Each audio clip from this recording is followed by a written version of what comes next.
Welcome or welcome back to the Light Renegades. My name is Anna Maria, and I'm here today with another message by the Pleiadian High Council. Today on this idea of forgetting and remembering and amnesia, and yeah, all these things that I think as um, star seeds or light workers or however you identify yourself with as as um, so yeah, it's so tricky to understand, like why do some people start remembering sooner? Why have some people forgotten entirely? So hopefully this adds some much needed clarity. I know that this information was definitely outside of my comfort zone. I haven't come across it anywhere else. And it's actually funny because it was a subsection of a part that I was meant to be channeling or reading from pre-channeled material for you guys yesterday under the Polarity Paradox series. And then when I sat to kind of just reread everything and make sure it made sense, um, a boatload more came out and it became its own thing. And then I was guided to put it out under Beyond the Basics. So I've stopped trying to understand how the information's coming through. And this is, I guess, in part also me surrendering to the process and not needing to understand um, what it's all going to look like and to learn from it the same way that you guys are hopefully learning from it, because every time I sit down the information just like multiplies exponentially to the point where it's a little bit overwhelming, but that's where we are. So I guess with that I'll pull it up and we can get into it.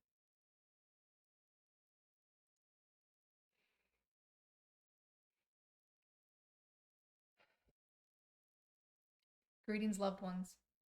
We are the Pleiadian High Council, pleased as always to be here with you in this space. There is much content channeled and shared that talks about remembrance and the process of remembering. Today, we would like to work with you to help broaden your understanding of the agreements you've made to forget, to one degree or another, for one reason or another, in support of what you've come here to do. This topic of amnesia is vast and complex and touches so many of you in such vastly different ways, but we aim to provide some context as a way to support the new information that will be released on this channel in the weeks ahead. We wish to explore the initial days in a human vessel, as well as moments in your journey where adjustments and alterations to memory become necessary. What is remembered and forgotten, pushed to the forefront, or temporarily muted. Nearly every light being incarnated on Earth agrees to relinquish a significant portion of their memories upon entering this realm. Whether as a newborn, a young child, a teenager, or later stages in life, this agreement is a fundamental aspect of the earthly experience for almost all.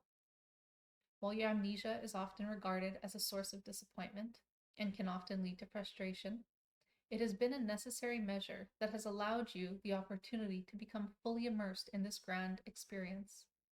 Even now, at your current level of expansion, instant remembrance would change the parameters of how you navigate your experience to such a degree that you would not be carrying out the work you came here to do in the same way, to experience what you came here to experience. Forgetting, or the amnesia that leads to it, is all to ensure you integrated is all to ensure that you integrated into the life you came here to live out. This is what allowed for the trials and the traumas, for the creation of the thought and behavioral patterns to take root, the programming to set in. It is what pushed you to the limits of your experience and what paved the road you agreed to walk. This is in fact starting to change somewhat in the later generations of light beings to incarnate, as the experience they're coming to carry out are different in many ways. Not for all, but for many. This evolution is a testament to the collective work carried out by yours and preceding generations, to the work carried out to pave the way for this next phase of experiential and planetary awakening. There are different circumstances that lead to amnesia, such as when you first enter the body, after experiences, traumatic or otherworldly, and after certain moments of intense clarity. We hasten to say that amnesia, while necessary, is not necessarily always permanent. There are many factors that will determine what memories will resurface, what actions or practices or revelations might open the gates. Some have contracted to receive assistance, planetary, angelic, galactic, or otherwise, to help at different personal milestones and checkpoints, while others may have chosen to never regain or understand their memories in a way that would lead to enlightenment. For you see, some can choose to remember but under different conditions. And this is where you get your most beautiful art, music, and what is regarded by the masses as pieces of fiction by those who seem aware of who or what they are at a soul's level. Coming back to your first days in a body. The age at which one steps into the body, whether as an infant, child, or teenager, significantly influences the nature of the initial settling in, the experiences and feelings that follow, and how the forgetting process is understood by the body and mind. Factors like brain development and environmental conditions play essential roles. Not all of you entered the body at birth. Some of you were walk-ins. We want to mention here that this is widely done by those in higher dimensional spaces, with the full consent of the earthly entity, also assigned to the form.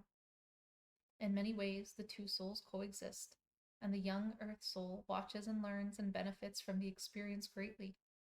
In nearly all cases, this agreement was made prior to incarnation, and plans, contracts, and blueprints were coordinated well ahead of time.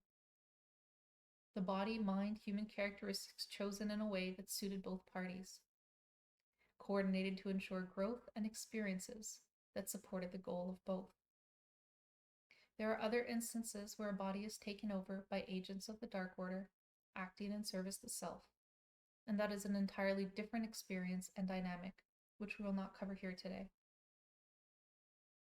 Returning to the first days in a body, experiences differ based on age and circumstance.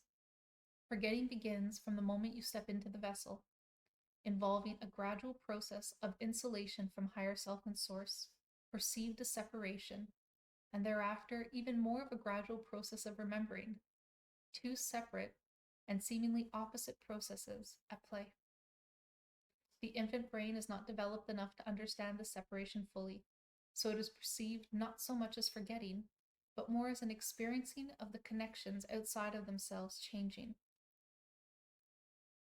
But being as energetically sensitive as they still are receptors of energy, and they operate at an intuitive level that transcends the other senses not yet fully developed. These infants can reach childhood, or sometimes even later in life, with a strong sense of intuition and clarity. This depends very much on their environments, and it is here that you have children and young adults operating at frequencies where memories can more easily bleed through, so to speak. Now, this is different than when a child experiences their teams and families of light at bedtime or during playtime, or when they are visited by other groups. Memories of those experiences can also be altered or dampened as a protection mechanism, depending on what's been experienced and what is needed for the child at that time to help with their development. In some cases, the memory remains, and is the child's environment that supports or negates the experience. A point here to make as well is that memories are rarely plucked out, and more often set to fade gradually like a dream. Hard to remember after the fact, until it's not something that even comes to the forefront of your mind, until it is time. Even in the case where memories are erased, there remains a lingering feeling of the event experienced. For those who entered a vessel later into its life, it's a different type of process of guided forgetting and eventual remembering, again sped up or slowed down by environmental factors and agreed to by others who assist before you came down, and agreements by others to assist before you came down. Sorry. In either case, however, whether you stepped into the body after a few days, weeks, or years of it being born, most of you did not retain the memories of what those first few days were like. Looking back now, activated to a new way of perceiving your past, you may be able to vaguely recall anything from lost periods of time to a sharper awareness of your surroundings that seem to snap into understanding, as feelings of confusion or moments of clarity. These symptoms are indeed quite similar to what you're experiencing now as adults, fully established into your bodies and lives, when you play in the spaces between forgetting and remembering. Often in meditation, you will touch a memory only to lose it as you would a dream. The feeling, however, remains. Sometimes you receive a sharp thought, sometimes a thought that you can barely touch. There are other times where memories get altered, and these include there are certain, sorry, there are other times memories get altered, and these include after certain intense periods or moments of clarity. We will look at this more in depth over time, but we will leave you with the confirmation that memories can and do get wiped where necessary at, at different junctures of your incarnation. As for what remains, these are the keys those awake to their ascension so excitedly collect, the puzzle pieces you use to map out your understanding of your experience. For those actively working to remember, you may find it happens more easily when you are in meditative states. For others, when the moment is right, you will be hit with a knowing more wild than anything you could have imagined.